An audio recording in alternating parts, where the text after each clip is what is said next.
Here we go again. It's another video share time. Shared one on the Rumble channel today. I don't even know when this video is going to launch. I'm going to do it today or do it tomorrow morning. Whenever it is, here it is. But anyway, I leaned this item up here intentionally so I wouldn't forget to share with everybody. Now, a handful of, man, this is a while back now, probably 7 or 8 years ago, I was way up the Pemberton Valley, British Columbia, the Lillooet River. And I was probably in I was on top of 4 or 5 feet deep of snow, trapping wolves. And yes, I know how horrible and disgusting is that to hear.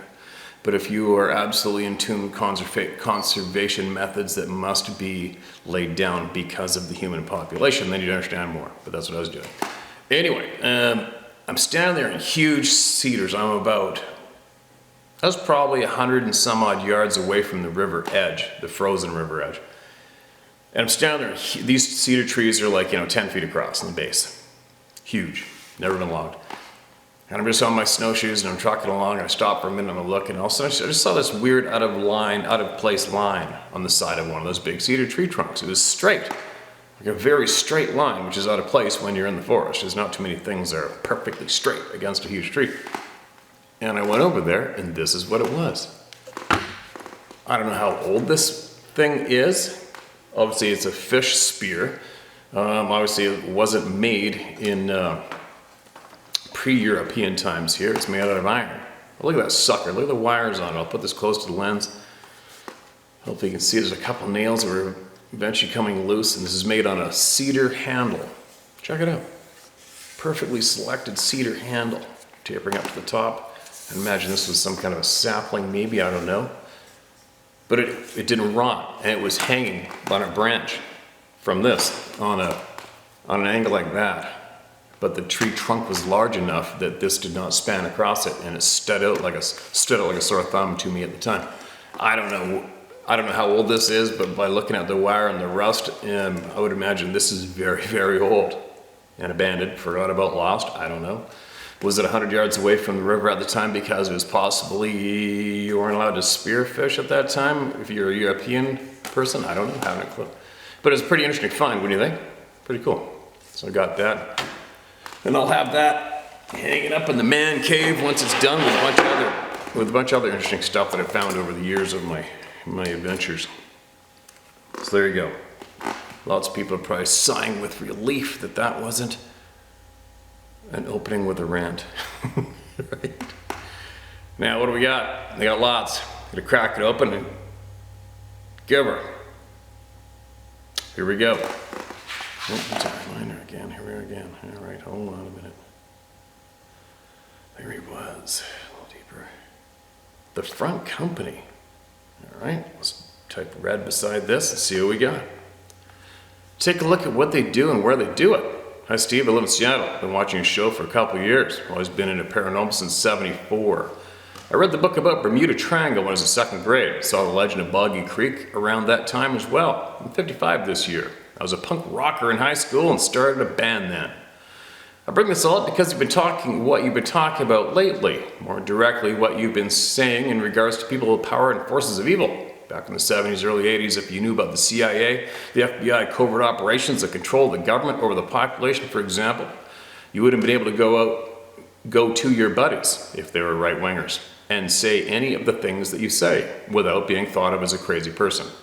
People weren't called conspiracy theorists then. If you thought that the government was dumbing people down in 1981, you'd probably have been what is called a radical leftist, simply because Reagan was the president at the time. I respect everything you do with your show. The amount of people who count on you to deliver exactly what you've been doing is really impressive. You are a YouTube success story in every way. I want to convey a truth you know, I'm pretty sure you know. The left is the opposite of the right, and vice versa. We have 2 hands. What is the sound of one hand clapping? Basically, there is no 3D reality without the expression of duality. They know this. It is the power. There is no conflict between duality and reality, Steve. Conflict is bought and sold to the masses. The individual is defeated when they are made to believe that their enemy, left or right, has more power than they do. They're literally broken in two. How many things work when they are broken in two? I hope I've communicated what came to me as I've been watching you these last few days. Thank you, Steve, and may you remain protected as you carry on your good work. All right, man, thanks for those words. I'm quite sure by the looks of the people in our audience here now, there's going to be a lot said in the comment below on that note, on those notes. And I like seeing everyone think for themselves and think out loud for themselves and share amongst each other. Love it, no matter what it is. Okay, what else we got here? There he was. This is the title of this one, marked as red. Hello, Steve. Enjoy the videos a lot. Thanks for all you do. My name is Eric. I live in Colorado Rockies at 8,600 plus feet in elevation. It is beautiful country, and I'm an avid outdoorsman, horseback riding, fishing, hunting, and just driving any back road I can find whenever I can. This morning I drove to a shooting area in the National Forest about 5 miles from my house. It was a great morning for shooting. The sun was shining and not a cloud in the sky, with just a hint of a breeze coming down off of the Continental Divide. After about an hour and a half of practicing, the ammo was all gone. As I was gathering my empty brass and shot up targets, I had the feeling of eyes on me. I scanned the meadow and tree line all around as I continued collecting range trash. I couldn't see anything to speak of, but my attention kept coming back to some deep shadows in a cluster of big old spruce trees about 100 yards away. I finished loading the trash in the back of my truck and turned to face the cluster of spruces. I said out loud, "I can feel you watching me. I'm just passing through and will leave you be." I turned to open the door of my truck, and that's when I heard a very distinct three-toned whistle come from the shadows of the spruces. I got in my truck with a quick wave towards the direction the whistle came from. I started the engine and drove off towards home. About 100 feet down the rutted four-wheel drive trail, I glanced in my rearview mirror just in time to see a very large upright creature covered in dark brown hair step out of the spruces and head west diagonally across the meadow. I slammed on the brakes and spun around in my seat to try and catch sight of him before he disappeared into the timber. In a matter of seconds, he was gone. I couldn't believe it. I'd just seen an actual Sasquatch. I'd seen some questionable tracks a couple decades ago. I've heard some questionable noises before and had feelings of being watched before, but today it actually happened. I actually saw one with my own two eyes in broad daylight. I still don't quite know what to say. Thanks for providing a place to share this experience, Eric. Eric? Obviously you've been listening to people speak on the topic and you knew exactly what was probably and proved to be the correct route to reacting to what's going on around you, right? Followed your sixth sense, spoke out loud in neutral demeanor, made it clear that you weren't there to seek out and expose anyone or anything, and you're let be. That must have been absolutely insane though to see that thing, right? After speculating, not being absolutely certain, hearing about it, looking into it, and boom, it happened. Holy shit moment, right? Thanks again for the share, Eric, and what you shared today is probably going to help many people, especially when it comes to future experiences that are coming to people that haven't had it yet, right? And totally appreciate the time you took out to email everyone. And if in the future you got anything else happens that you may feel that sharing may help the people, then please do it here, all right? Do it somewhere. But just make sure you share it. Keep speaking openly about it. Don't be afraid, all right? Okay. Next one's titled My First Encounter. That means you probably had another one. Market is red, here we go.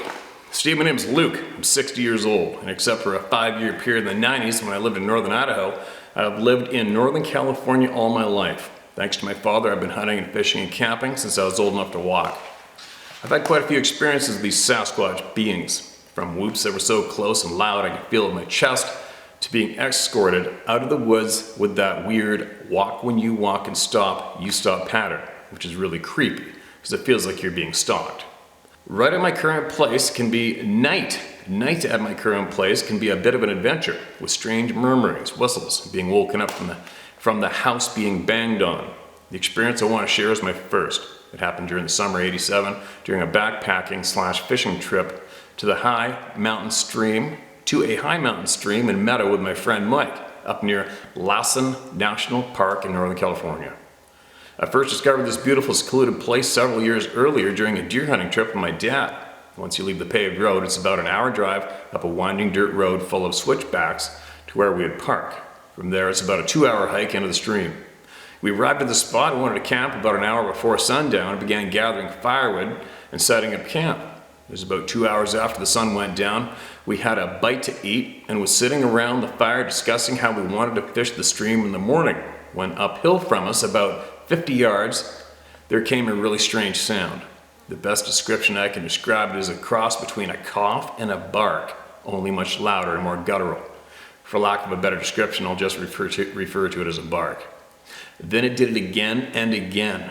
Soon it was doing in groups of 5 or 6, and then it would go silent for a minute or two, then it would start up again. I've never heard anything like it before or since. I've been all over the internet trying to find out what it was, and the closest thing I find is some gorilla sounds that are close, and a wahoo baboon bark that is close but not exact.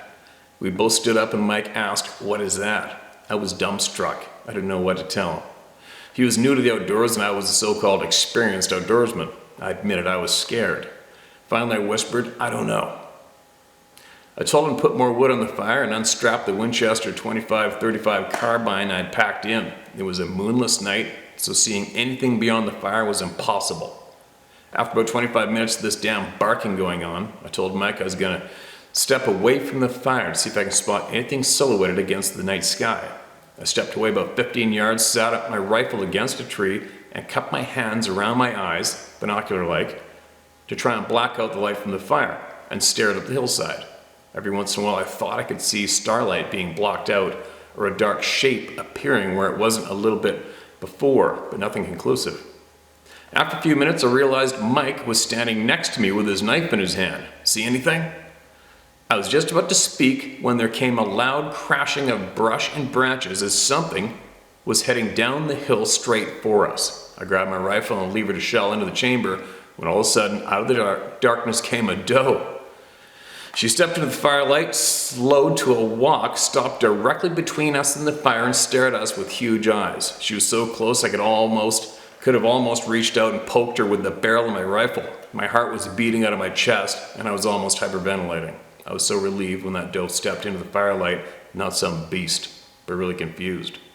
Was it the doe making those sounds? And then that damn barking started up again, and this time it sounded even more irritated. The doe's head snapped back looking over his shoulder, then she did a quick step past us, heading in the opposite direction of us and the barking, and disappeared into the darkness. Now this was no tame deer, not like the deer at established campgrounds where they are used to summertime people who feed them. This is a wild animal, whose instincts were less afraid of us and our fire than of whatever was up the hill from us. We both stepped back over the fire, piled more wood on, and briefly discussed packing up and heading out, but quickly decided against it, fearing the trail would be impossible to follow in the dark.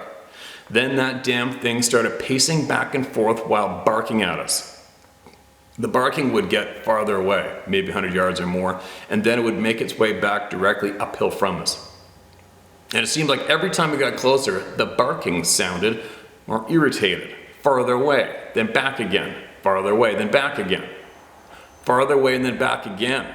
Our nerves were getting worse and worse with our ever-shrinking wood pile when finally, after about 2 hours of the damn barking, got farther and farther away and then went silent. Thank God. The rest of the night was uneventful. Needless to say, neither of us slept much, and every perceived little sound sent us both of us upright and wide awake. The next day we packed up early and hit the trail. Like I said, I have other experiences to share, and the current happenings, while unnerving, don't scare me like the first one did. As a matter of fact, now when I'm woken up in the middle of the night, it kind of pisses me off more than scaring me, because I'm at that cranky age where I really need my sleep.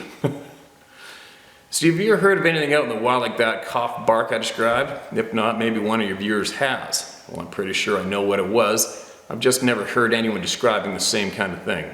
About 2 years ago, I shared the same experience and my belief in these Sasquatch beings with a friend, and he literally scoffed at me and said I was an idiot. We don't talk much anymore. Anyway, thanks for listening. I really enjoy what you're doing with the channel. And finally, I just have to say, having raised, loved, and lost 4 wonderful bird dogs over the last 30 years, I was pained to hear about your beloved macaroni. Be well, friend. Be safe, Luke. Luke, thanks for that, man. Thanks for the kind words. And what do I think of that? I haven't heard that. I have heard wolves bark. I've heard elk. Sometimes elk can sound like they bark. Alarmed cows will let out with a bark, but it doesn't scare the absolute shit out of you. I've had wolves in timber close to me, and they're frustrated. They know I'm there, and they'll let out a bit of a growl bark. Doesn't put terror into you.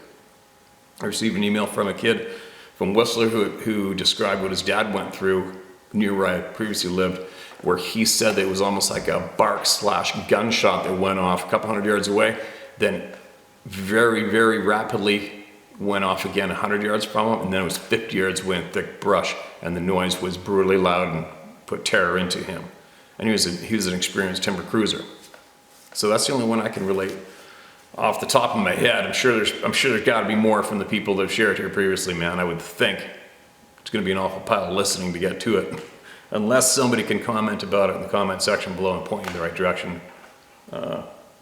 quicker. But thanks again for sharing that, man. If you want to share more experiences, and if you think those experiences will help the people with the knowledge you acquired, get it in. All right, we need more honest knowledge here. Okay, man? Thanks again for your time. Okay, here comes another one. White Sasquatch or something unknown. Hey Steve, awesome channel. Love the hunting, scenery, and stories. It's the calming part of my day from the elite oppressors trying to run our lives and take our freedom. Amen to that. This event happened in April of 2021. I live in Yale, Oklahoma. My wife works in Stillwater as a nurse. It was an early Saturday morning and my wife got called into work. I drove her and my 11-year-old grandson into town to drop her off. My wife was still sleepy because she was supposed to be off. She quickly nodded off by the time we made it to the highway. When we were about 3 miles from town, I noticed something off to the right in a grassy clearing. The sun hadn't come up yet, but it was light enough to make certain things out. There are several animals around this area, but something was odd about this thing. It was white and acted like it was trying to hide. I slowed down a bit and saw it throw something my direction, and whatever it was, hit the ground and bounced back up. It took off running on 2 legs, then sort of morphed into running on all 4s. That's the best description I have. I was curious and wanted to stop, but I knew my wife had to get to work. On the way back home, my grandson asked what that thing was back there. I had no idea he was awake and saw it. I told him, I don't know, but we're gonna go check it out. I found an area to stop right where I believe I saw it. I walked a short way and quickly found what was thrown. It was a turtle, dead with the shell mostly torn off. I quickly realized it had been a little more accurate. It could have taken out a window and caused injury or an accident. I'm always armed when I'm out and wanted to explore the area more, but not with my grandson. I felt danger and I listened to my discernment. The way this thing moved was not natural, and these things are 100% nefarious. No one can tell me different. I believe I know what they are, but I've heard a few stories say exactly what I believe they are. Short story is evil. There's more than what we grasp, obviously, but it is in no way, shape, or form an animal. I took my grandson back home and my daughter was there to watch him, so I went back to estimate the height. There's a 5.5-foot fence right where I saw him. I'm 6'3", and estimate whatever I saw had to be 11 or 12 feet tall. That made me a little uneasy, and I'm glad I took my grandson home. I did manage to get inside the fencing and realized the ground had hidden holes that would have seriously injured a person had they stepped into one. I have no idea how this thing managed to navigate that terrain the way it did. No tracks were visible. We talk about it in the open. I don't see any reason not to, especially since my grandson saw it. That reaffirms in my mind that it was there. Wish I had more of a description, but it was insanely quick when I took it off. Thank you for your channel and just taking the time to listen. I'll get back to you if I have more activity. Any more activity, Jim. Jim, appreciate it, man. Absolutely appreciate you sent that in. I haven't seen the 4-legged movement myself. I hear it's pretty eerie, creepy, not natural moving, and very fluid and insanely fast. Which is a little freaking nerve-wracking, right, to see that? Especially if you're in your company of little ones. And especially after you see that, then you realize they're real. You become a member of the club of no return instantly, even though you didn't ask for it. And now you got grandchildren and family to think about, and you live rurally. Anyway, keep sharing. Everybody keep sharing. Everybody keep learning. All right? And speak openly. It's the key. All right, here we go. Hey Steve, thought I'd share this.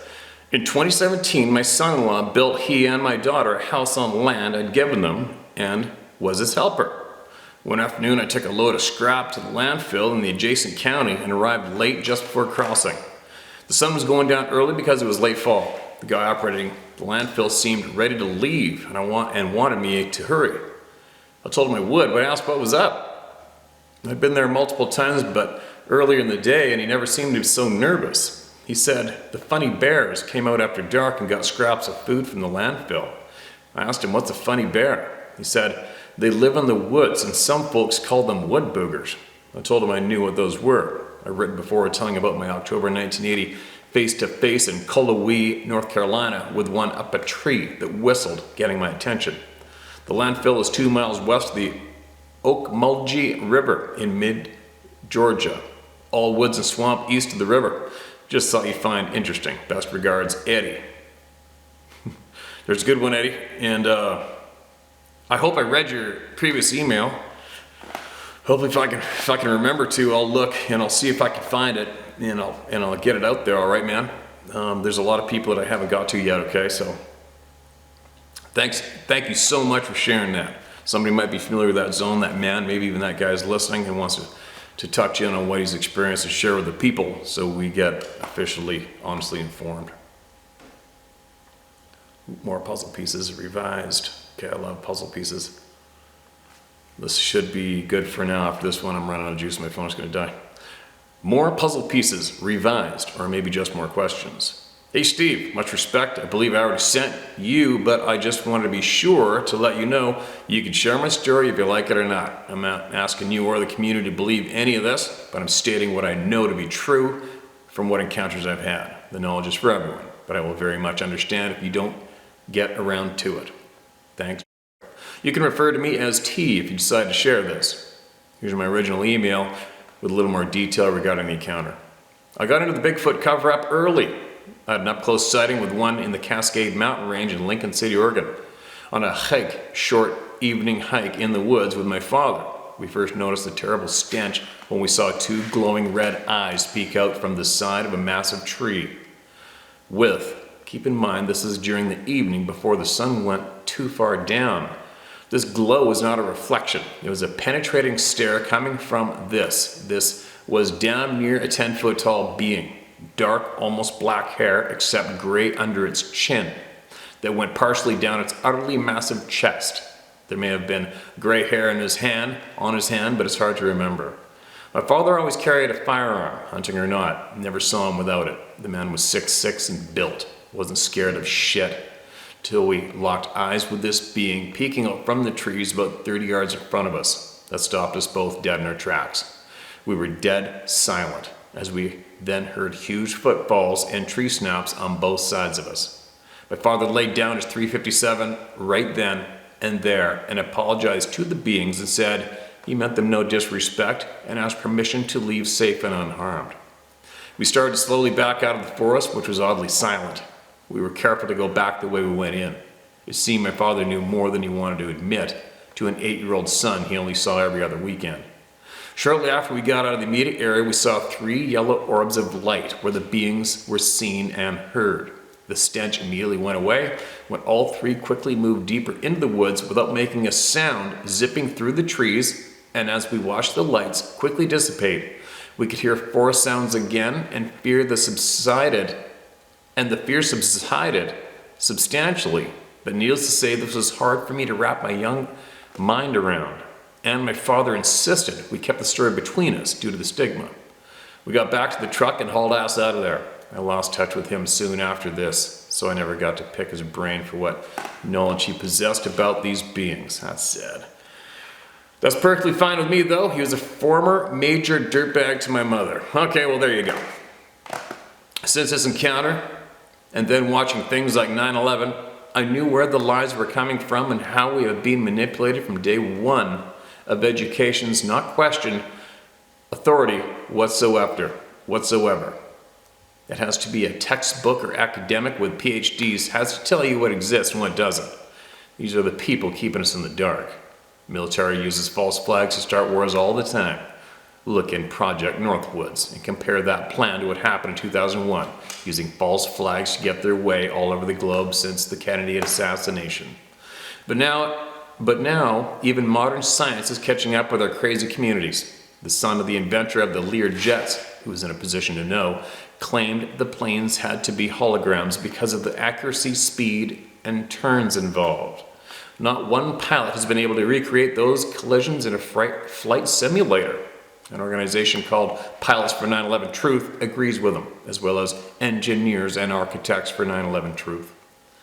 Now quantum physics has just proven when you break down atoms into protons and neutrons, they're both just photons, light particles with either a positive or negative charge, which act differently whether or not a conscious being is observing them. Look up the photon double slit experiment, which is proof we're living in a holographic reality. We have been deceived since the beginning of recorded history by what I believe very malevolent beings known as archons hijacked out entire perception and have been continuing to pull the strings from behind the scenes. With this COVID-19 power grab and the potential of another false flag, they are making their last stand. The Agenda 21/New World Order know too many of us are waking up at once for them to control, and they're panicking. Anyway, I'm getting off topic. Once you understand our universe is electromagnetic and nothing but light, literally, who says the Saturday consciousness isn't turned just right to slip in and out of the reality we perceive? That's why large rocky out areas next to running water is such a big key to know they do what they do. And once we understand that we are all connected, consciousness having a holographic experience, who we begin to learn who truly are. And why we've been fed so much bullshit. It's game over for them and they all know it. Now we just need the public to know too. Maybe that's why so many people have these complicated experiences that are so difficult to explain. It's waking everyone up to scam we've been sold our entire life. That's why they're starting to censor everyone who's a free thinker and willing to stand up to authority, which only exists because we give it to them. Keep doing what you do. I have a lot of respect for you, man. Just keep telling it like it is. And you, T, you keep telling it how it is too, all right? Don't stop talking. Period. That goes to every single person out there. If you got some knowledge you want to share with somebody, share it. If you've got words of experience that you want to share with everybody and you feel they may help the general population, share it. Don't be scared. Quit being scared. All right? Don't be scared of anyone or anything. Speak freely and speak openly. And fight for the people who can't. All right? Fight back. There you go. I'll be back with more. Keep sending me knowledge, you guys. Keep sending me knowledge that I can share with the people so that they have the choice of whether or not they want to take it or leave it.